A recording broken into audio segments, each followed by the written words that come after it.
बिस्मिल्लाहिर्रहमानिर्रहीम अस्सलामु अलैकुम नन ما تاسو ته د زینګر برګر ریسیپي راوړې ده. ټولو کې پهلا د چکن میرینیشن لپاره موږ به واخلو 2 کپه ټینګه شانتي لسی.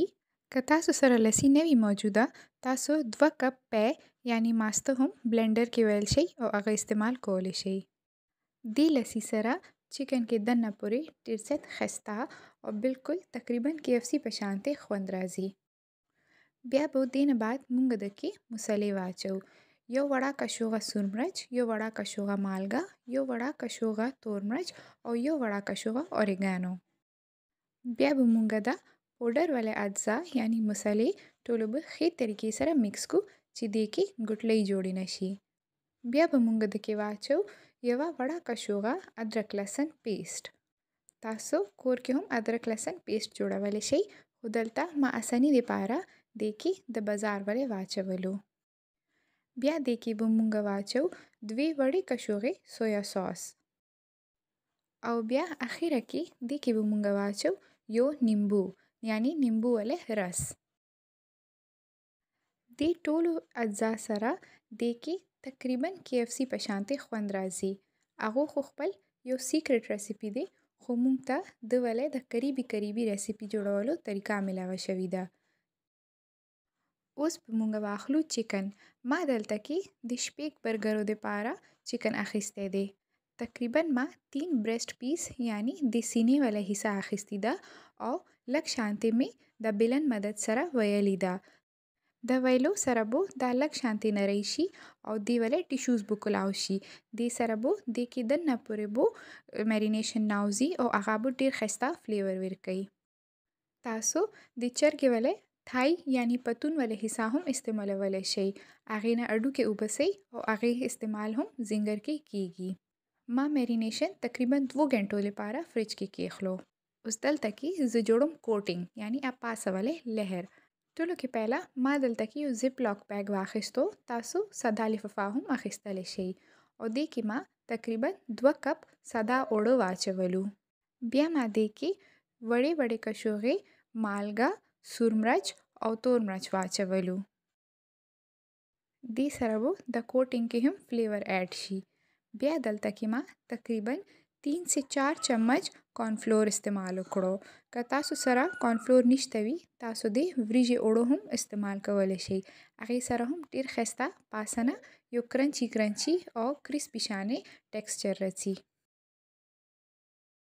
د کوټینګ مونږ لفافې کې ځکه جوړو چې دې کې مونږ کله چکن تکا واچو هغه مو ټول په شری کې شیک کو یعنی وخوځو او هغې کې هغه هر طرف ته مساله او کوټینګ ولګي او هغې سره هغې بالکل KFC په شانتي پاسنه شکل راځي.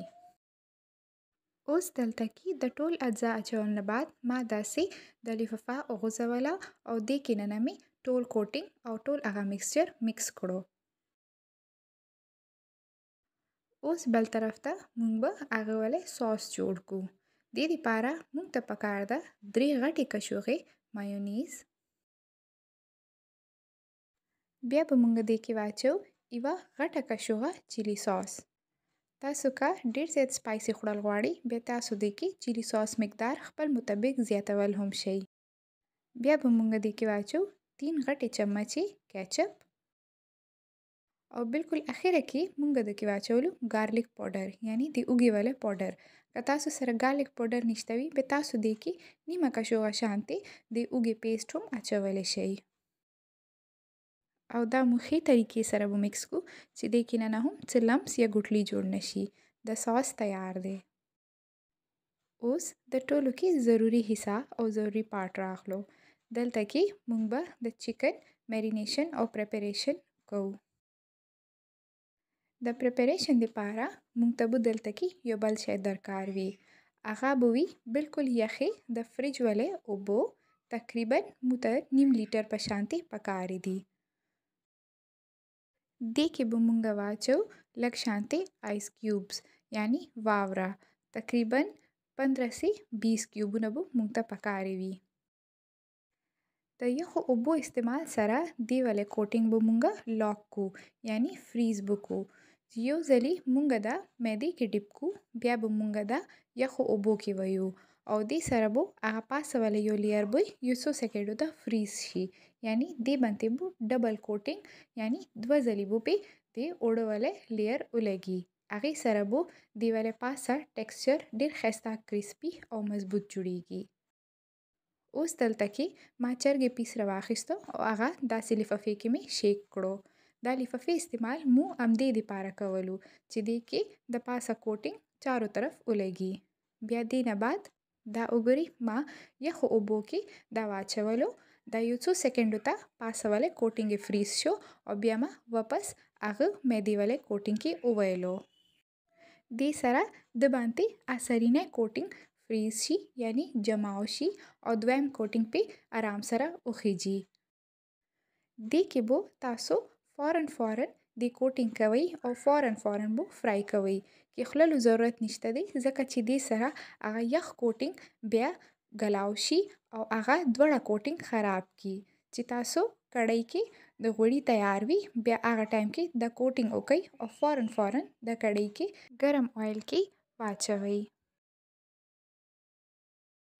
دلته کې ما صرف 2 پیسز وکړو ځکه چې بیا زه دا فرایینګ ته فورن یوسم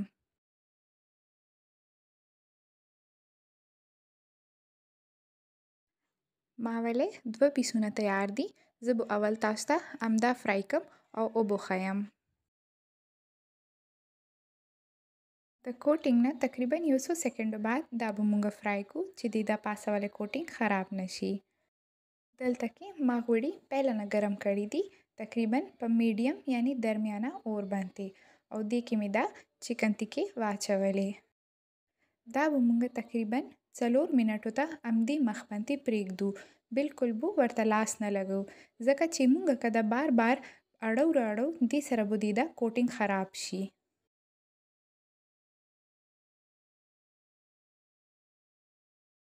اول به مونږ دا درمیانانه لهونتې په تیز اور باندې یو طرف نه به فرای کو تقریبا 3 سے 4 منټ ته بیا دی ولې مخ بدلولو ټایم کې مونږ به اور لږ شانتي کم کو یعنی درمیانانه هلکا منځ کې دلته کې ما ویډیو فاست فارورډ کې کړی دا خو ما هم تقریبا 4 نه 5 منټ دا یو طرف ته پریخیو او بیا مې ورته سایډ چینج کړو اوس دا بل مخې ته به مونږ تقریبا 3 سے 4 منټو لې فرای کوو او ډیر زیات به ورته سایډونه نه بدلو دې سره به دی ولې دا کوټینګ ټول تل شي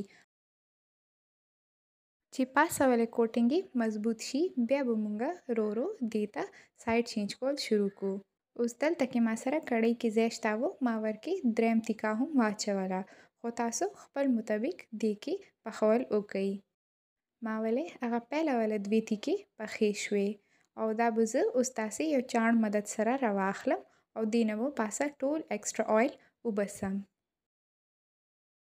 تقریبا 12 نه 15 منټو کې ما ولې دا چکن تیکې یعنی د KFC ولې زنګر تیار شو